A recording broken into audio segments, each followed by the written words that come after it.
you could start with me in Romans chapter 1. Let's just visit again an extremely well-known passage, but one which is critical to our consideration this afternoon. Romans chapter 1 in verse 19, because that which may be known of God is manifest or openly revealed in them. For God has showed it unto them, for the invisible things of him. So God's qualities, God's brilliance, God's wonderful design, the invisible things of him from the creation of the world are clearly seen, being understood by the things that are made, even his eternal power and Godhead, so that men are without excuse. And God laments the fact that even in the Roman world and the Greek world of old, when they knew God, when people had every evidence from the rain and the sunshine and the seasons that came to them, from the blessings of the earth they received, had every reason to look to God. They glorified him not as God, neither were thankful, but became vain in their imaginations, and foolish heart was darkened. Professing themselves wise, they became fools, and changed the glory of God, the incorruptible God, to an image made like to corruptible things, and to birds and beasts, and etc. And men had fish gods and sun gods and all kinds of gods, golden calves. And God really resented the fact that men would not turn to him as they should. In the modern age, when men have education and science behind them, they do the same thing. Professing themselves to be wise, they become fools. And they say that the creation itself could do the creating, that the things that were there could actually replicate and improve themselves to a higher status, a higher species. And again, people fail to see the great and wonderful wisdom of God in the things which have been made. And today's session is going to be very easy on your brains. We've had some pretty hard and long sessions that we've gone through. This is just a simple reminder of why we believe in the Creator, and not much more than that. So we're going to go through it pretty quickly.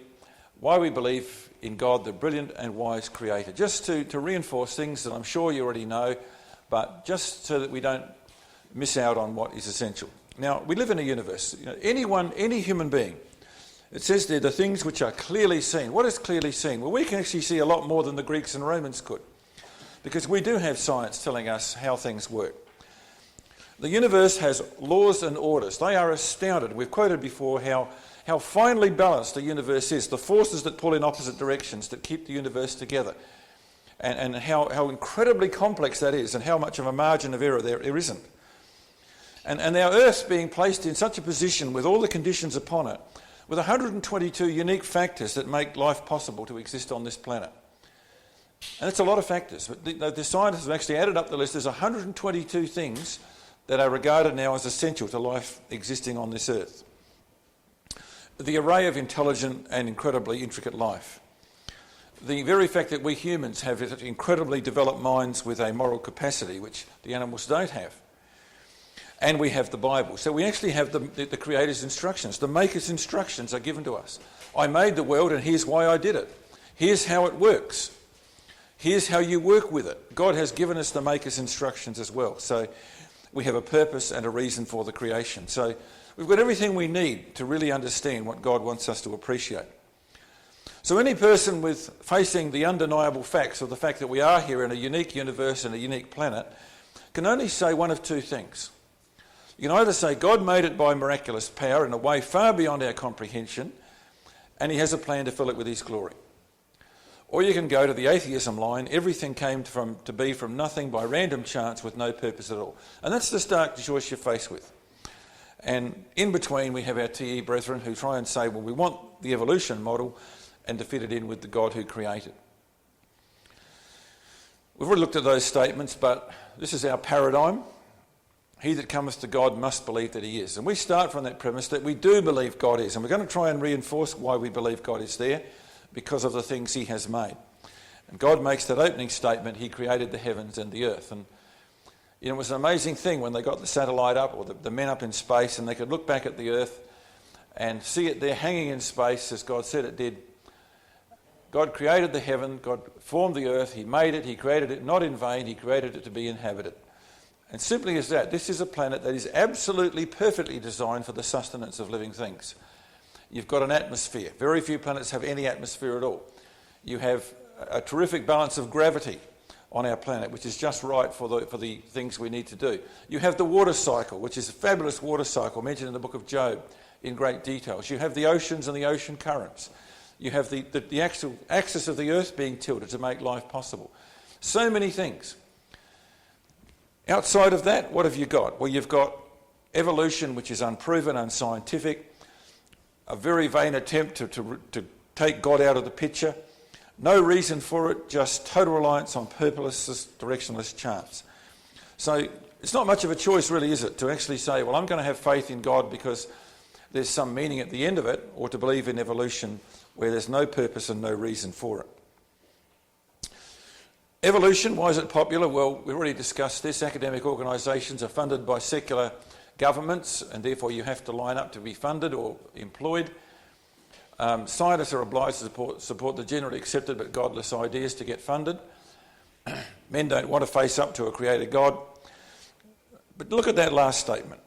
Because unproven theories are constantly published as fact, they get a status far greater than they really deserve. So we need to understand that. But a lot of people believe in evolution because they've been told that intelligent people believe in evolution. And we need just to be aware of that fact that so many people in this world have swallowed evolution because they think smarter people than them believe in evolution. Okay, let's get back to the evidence to believe in God. The perfection of conditions for life on this earth, the brilliant complex DNA, which we'll look at in a moment, the magnificence of the creation, the inbuilt instincts of animals, and all of that indicates a creative intelligence, the wisdom of complementary created things and their program abilities to relate, and the person and the teaching and the resurrection of Jesus Christ. You know, there is circumstantial evidence. There's lots of reasons to actually believe in a God and in our Lord Jesus Christ and his resurrection. The earth created for life. The 122 factors, you only had to vary one of them by just a margin of less than 1%, and life would cease to exist eventually upon this planet. So they have all these factors that all have to be there at the same time in the same balance. You know, the ozone layer. What did we do to the ozone layer? We bombarded it with CFCs, and it started to thin out. There was a time about 10 years ago when you went to the South Island of New Zealand, and on a day that was less than 20 degrees, you would get absolutely burnt because the ozone hole appeared over the South Island of New Zealand and over Antarctica. Probably didn't bother you guys. You were pumping the CFC up and we were getting scorched. But, you know, it just showed there was a hole in it. So what did the world do? At last the world did something united way. They banned CFCs worldwide. And the ozone layer has restored itself. But if we had gone on pumping CFCs, that hole would have got bigger and bigger over the planet. It just shows you how fragile it is and how just pumping out refrigeration gas started to affect our planet. So it's just an example of how fragile the planet is, but how beautifully balanced it is at the same time. The Earth is exactly the right distance from the sun. The Earth has an ozone layer that protects us from the sun's harmful rays. If the Earth were 10% larger or smaller, life couldn't exist because all the existing things around it would not fit and then wouldn't actually work. The size would actually be wrong.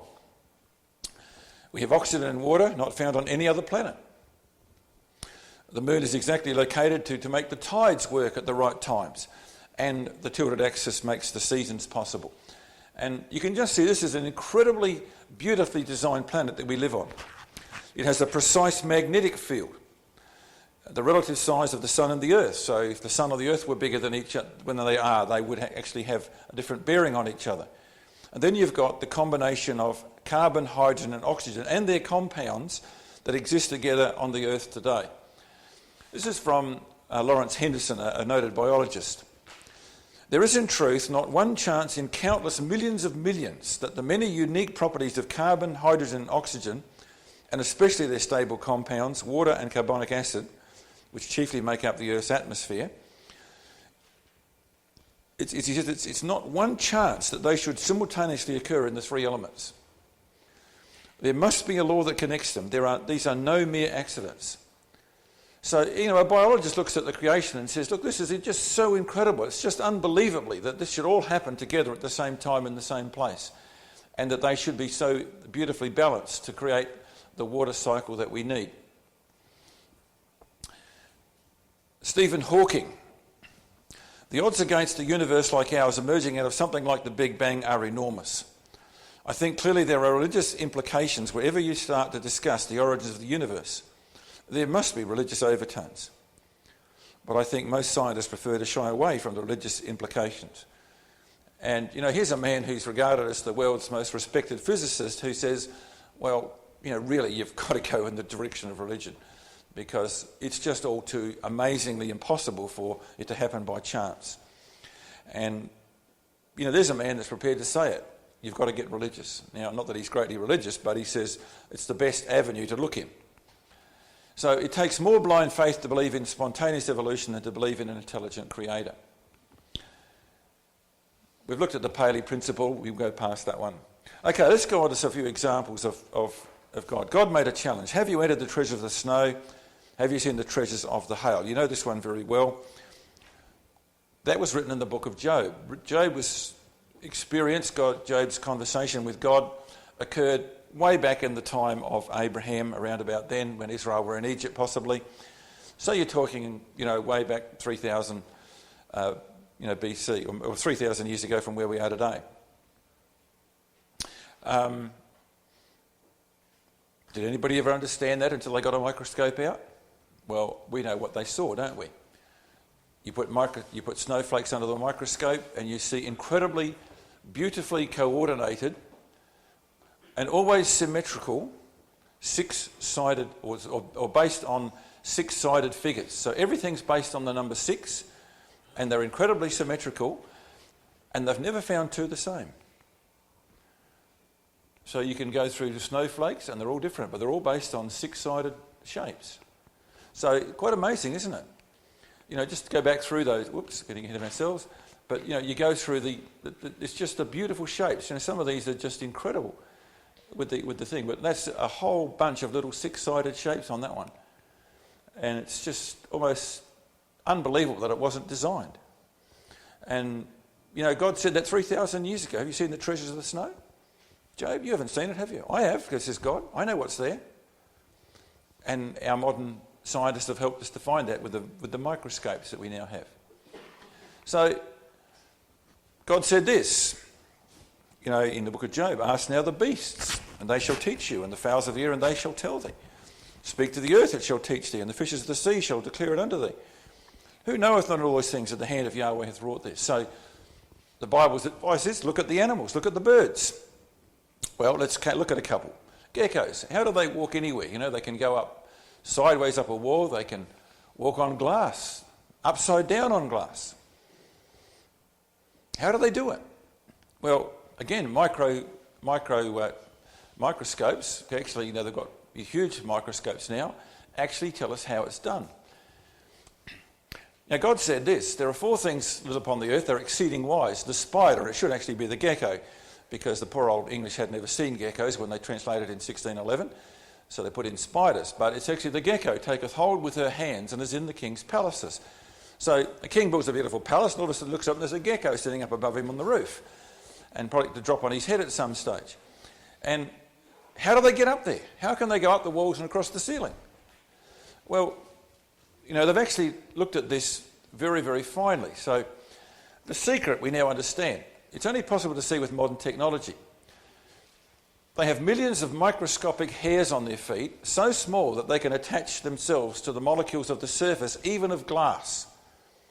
So the little things on their feet are so small they'll go in between the particles or the molecules that make up the surface of glass. Now that's incredible when you think about it.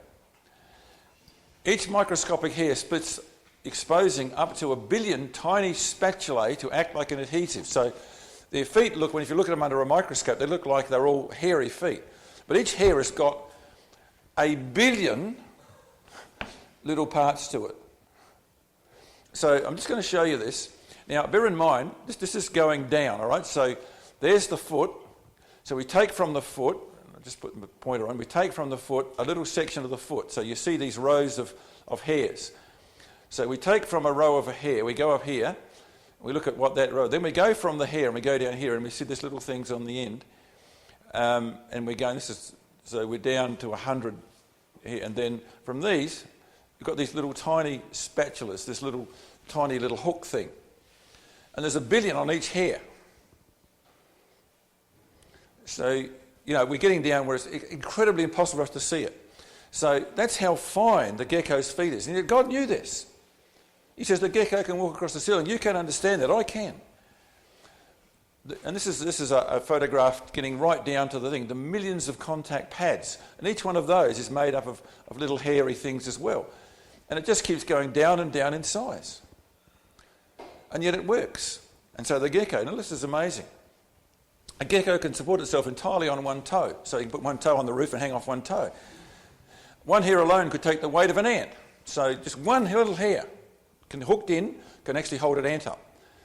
If you could engage all the hairs of a gecko at one time, so put his 4 feet up and get them properly engaged, you could hang a man off him.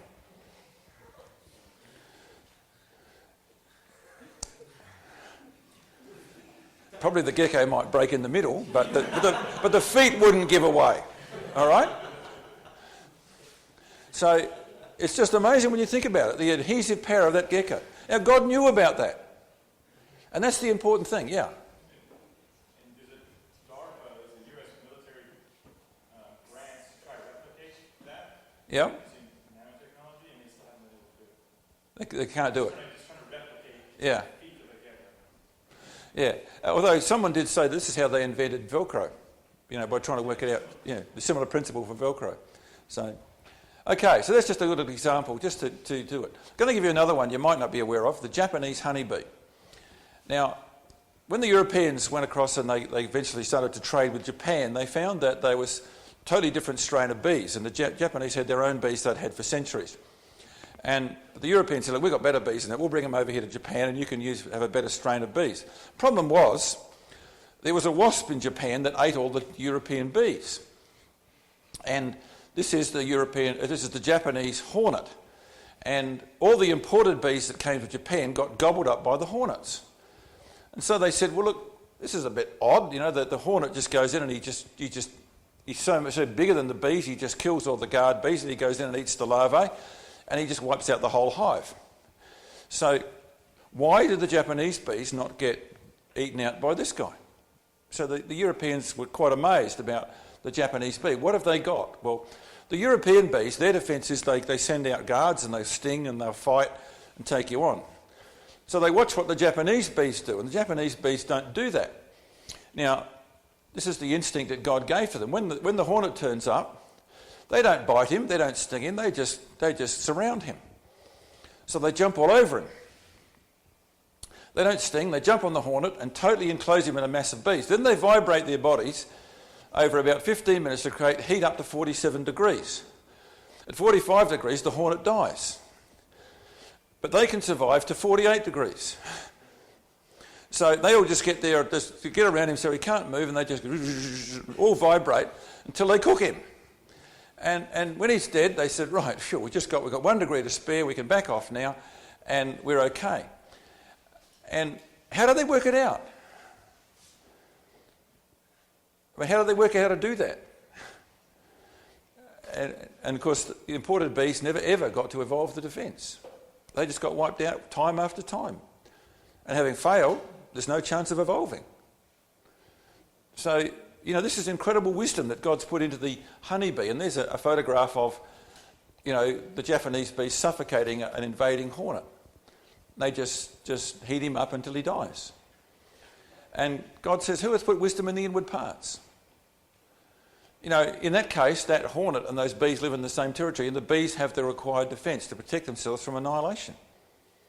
And, the hornets soon learn not to take on too many beehives.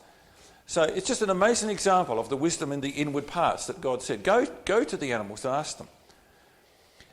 Just a bit of a comedy on that. Well, how would the evolutionists look at this? Well, the evolutionists said, it's a bee, yes, it makes honey, it builds hives, it flies, it's amazing.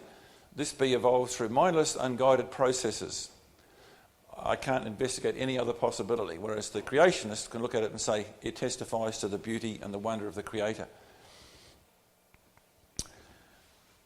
God said this, "Who hath put wisdom in the inward parts?" Things like inborn instincts in animals. I mean, you've got these salmon. I saw some salmon swimming in the creek up here, or the river the other day.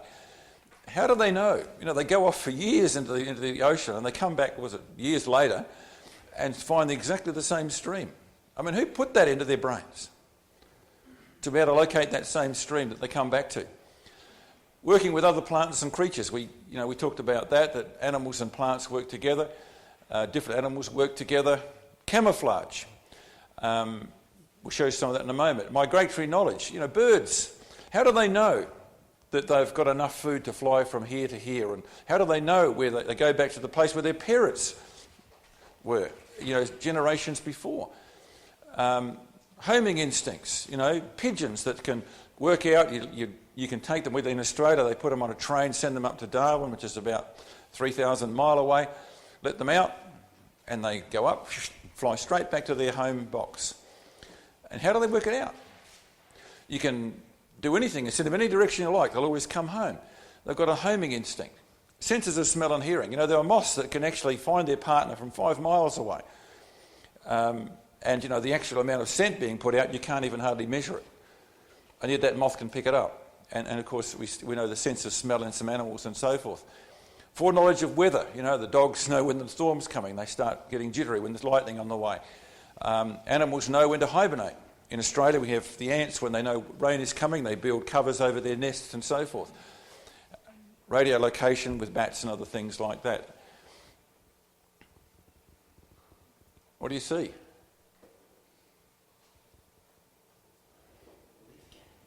Hey? A what? Yeah. There he is, that's his head. See, that's his head over there. With the eye is even coloured, so you can't see it. And that's the chameleon there. Pretty good camouflage, isn't it? And that's what God does. Able to blend in with its surroundings, it changes its colour to match. So whatever leaf it's standing on, it can actually say, look, I want to look like this tree. So somehow, in its body, it knows that I can actually paint myself the colour of the tree I'm sitting in. Pretty good. Even its eyes are hidden. Evolution can't explain how such a creature is capable of hiding itself by changing its colour to match the leaves, except to say that many must have evolved, and this one was the fittest and so survived. You can imagine all the others that couldn't actually work out how to change their colour, they didn't survive. But it's just an amazing example of camouflage. Well, fearfully and wonderfully made we are, the human eye. We're going to look at the human eye. It's an incredible thing. The Bible says this, the hearing ear and the seeing eye, Yahweh hath made even both of them. And, there's a very simple description of an eye with the various parts that you need, but that's only a very few of them. When you get further down, there's actually lots and lots of parts of the eye that make it up, and it is an incredibly complex thing. And an evolutionist has got to say that this just all fell together by chance. So you've got the tear ducts, and you've got the cornea, you've got the lens, you've got, the transmission, so that the upside down image that hits the lens is reversed by the time it hits your brain.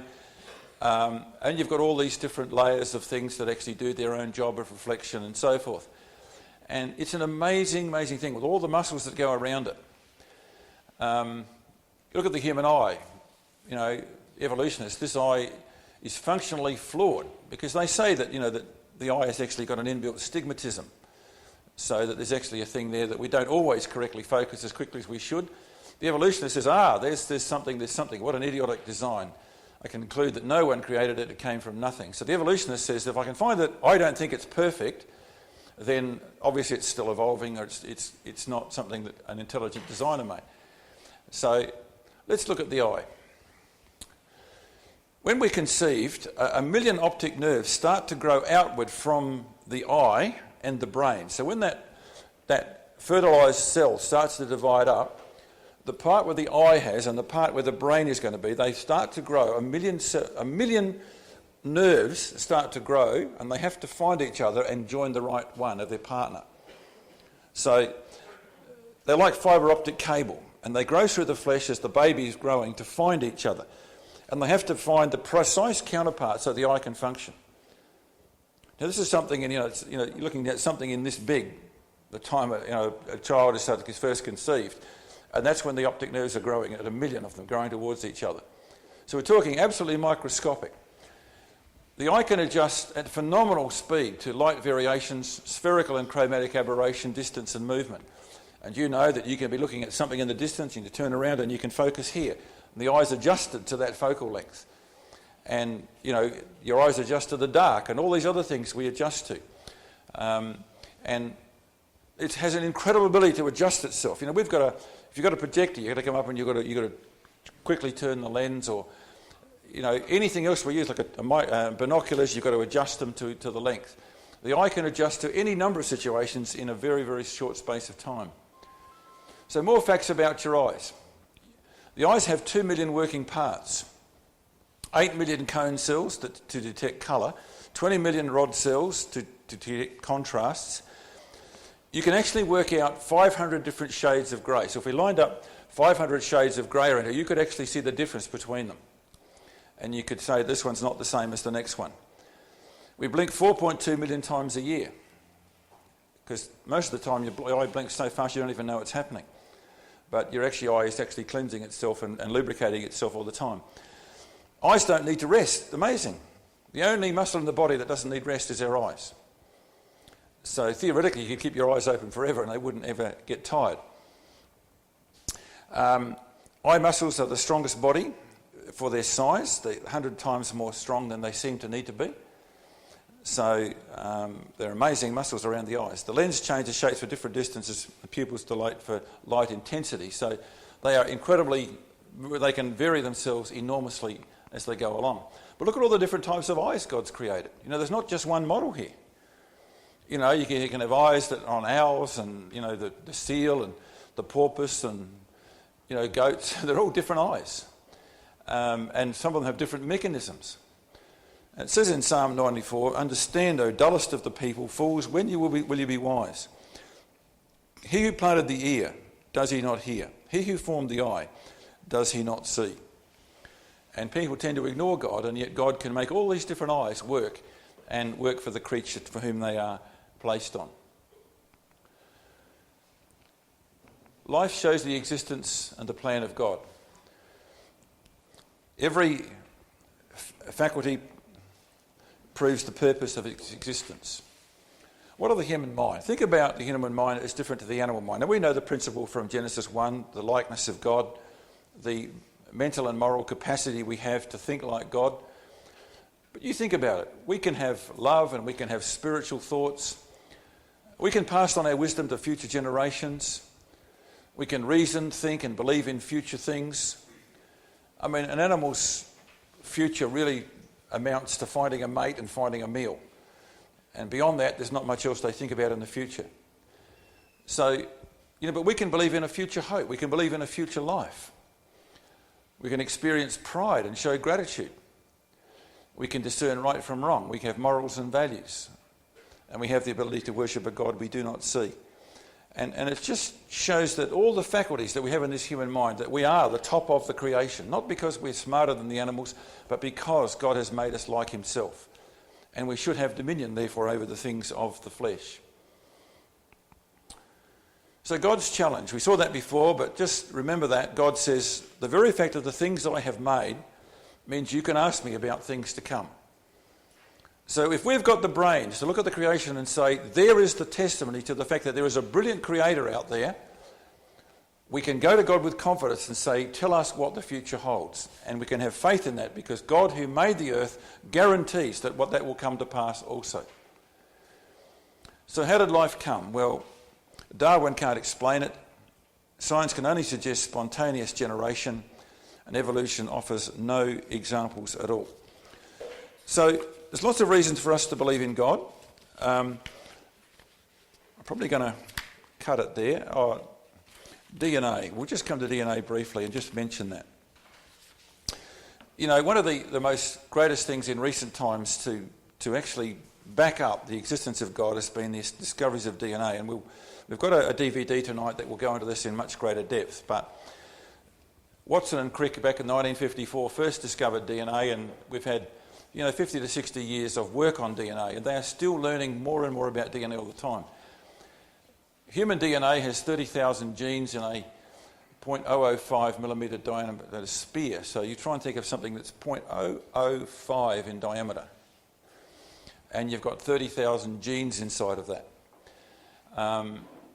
It was expected to seal the argument for evolution, but it did just the opposite. In fact, this is why so many noted scientists now have become believers in design, because DNA actually didn't give them the answer they want for evolution, it gave them the opposite.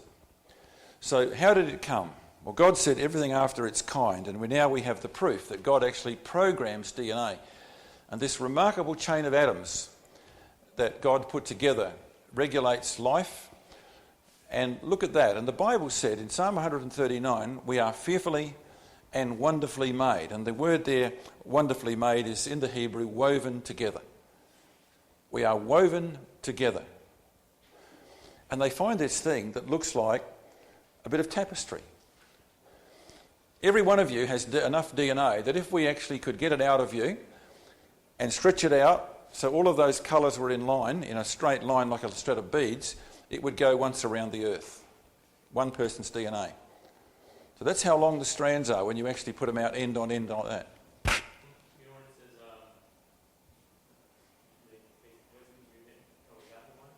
you knit me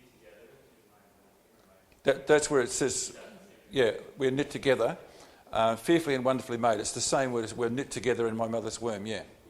Yeah. So it has the idea of being knit together, and it has this sort of woven together, which was based on the cherubim, which was all those things were blended together in the cherubic veil. But when they see it, it looks like a tapestry, doesn't it? And they've now discovered how beautiful DNA is. I'm going to leave it till tonight because in the DVD we're going to watch, you'll see the presentation of DNA, which is much better than I could do.